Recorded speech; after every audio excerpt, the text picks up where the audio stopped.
Hello, what is up my people? It is Davey here, coming at you guys with a brand new video, and today what you guys are going to be watching is a nice snazzy little Hardpoint gameplay on the map Nuketown, where I drop around 65 kills, so get ready to get entertained by a lot of kills. But that is not what I want to be talking about today. I want to be talking about Hardpoint, my favorite game type available on any Call of Duty. And the reason I love this game type so much is it's so action-packed and it could turn at any second. One team could be in the lead, and then the next second a different team could be in the lead, and that is what I enjoy about most. And today I want to be talking about competitive and how to win competitive Hardpoint gameplays. And unfortunately this is not a competitive Hardpoint gameplay because me and my buddy Mike haven't been playing much competitive. Later on we'll be playing more GBs and more arena play for you guys, so I hope you guys get ready for that and we'll enjoy that soon. But I want to be telling you guys some nice tips and tricks that I've picked up over my years of playing Hardpoint and Call of Duty in general. First off is you cannot win a Hardpoint gameplay without good teamwork. If you're just jumping into arena games, get ready to just take a 50-50% shot at winning an arena gameplay of Hardpoint, because you can't really win Hardpoint by yourself. So there are many roles that your team must play. There's actually 4 of them. First off is anchor, and you might be wondering, what is an anchor? And an anchor is the guy that rotates 20 seconds usually before a hill changes. He's the guy that's going to be earning your team the spawns.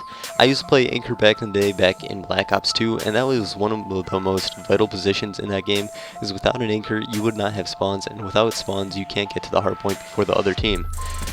The anchor kind of sets up shop in the back of one of the spawns close to the hardpoint and kind of just holds it down, not allowing any other player to get in that position. The anchor actually has to watch out for the other anchor for the other team, since they're going to be fighting over those spawns. And if your team has the spawns, you're going to be spawning right next to the hardpoint, allowing you to get many points and ultimately win the game. Next up, you have the Slayer. This is a position I currently play, and I really enjoy this position because you can get a lot of kills and you just go crazy.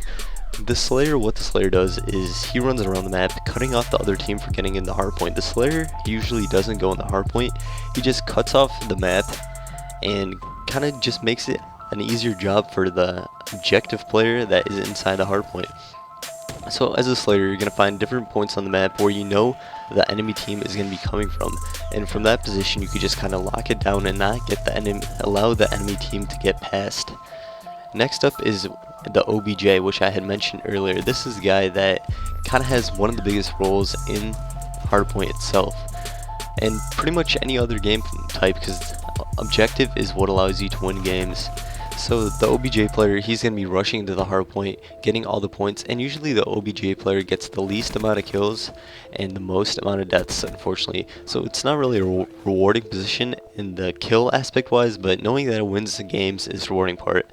And with the OBJ, he's going to be wanting to run flak check and attack mask, because you're going to be bombarded with different stuns, grenades, and all that.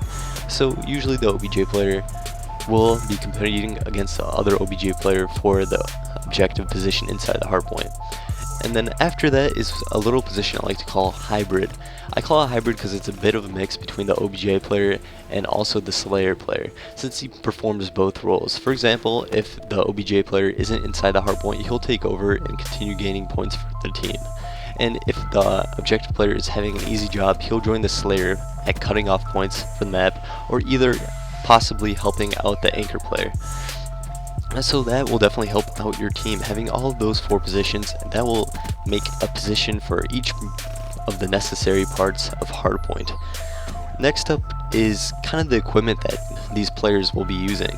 So the anchor is most likely going to be using trophies, because that's going to allow him to really set up shop and not get affected by any stuns or grenades on him, and he's also going to throw those trophies into the hardpoint, helping out the objective player from getting stunned and naded. The Slayer is most likely going to be using an SMG, so it allows them to easily run around the map and just dominate the area around the hardpoint. OBJ is going to most likely be running tac mask and flak jack to prevent them from getting killed by any equipment.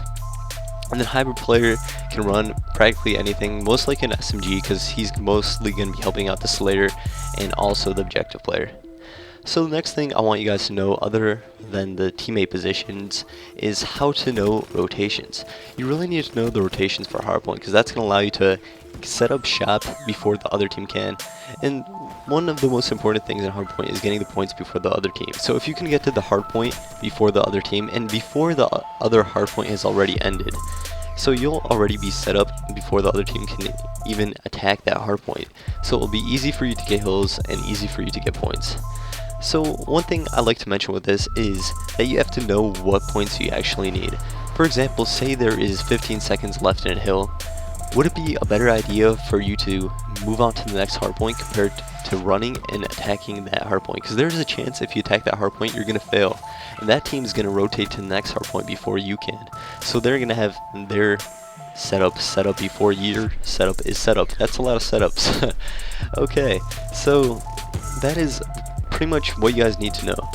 You need to know that you need to have good judgment when rotating, so you need to rotate. At times, those 10 points could really help you, and if you know you could break that hill, you should go for it. And at times, you could even leave a hill if you're left alone to help out your team in taking over the next hardpoint.